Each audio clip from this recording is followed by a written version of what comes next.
final to end all finals, this was a fantastic game of Championship Monopoly between the 4 best players in the world. Richard Marinaccio from the US, Oleg Korostolov from Russia, Jeff TNT Christopher from New Zealand, and Bjorn Halved Knapskog from Norway.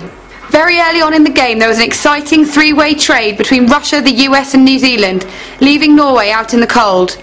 A nail-biting start that promised a game full of dealing and negotiation. Russia came out of the trade with the green properties, the US emerged with the pink, and New Zealand the oranges.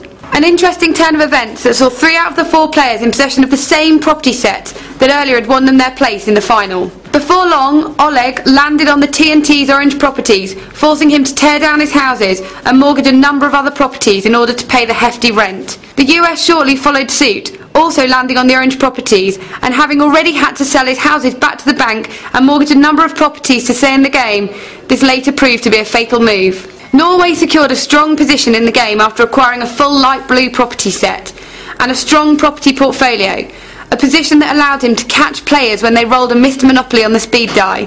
The first player to fall foul of this clever strategy was Oleg from Russia, who was bankrupt after just 20 minutes.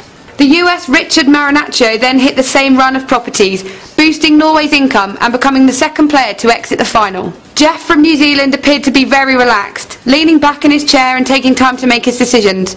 Norway looked strong throughout the game, but it wasn't all plain sailing, as Jeff rolled himself into jail, rendering him safe from Norway's high rent. There's no better time to be a criminal in Monopoly than late in the game. In a bizarre twist of fate, however, Bjorn also chose to go to jail following a lucky roll from the speed die. The TNT was the first player to roll a double and get out of jail. He left the safe haven and quickly played straight into Norway's hand, becoming the final player to be bankrupt in the game. Unlucky but extraordinary play from our new Monopoly World Champion, Bjorn Halved Knapskog. Congratulations to all the finalists on their performance throughout the World Championships, and a huge well done to the winner Bjorn.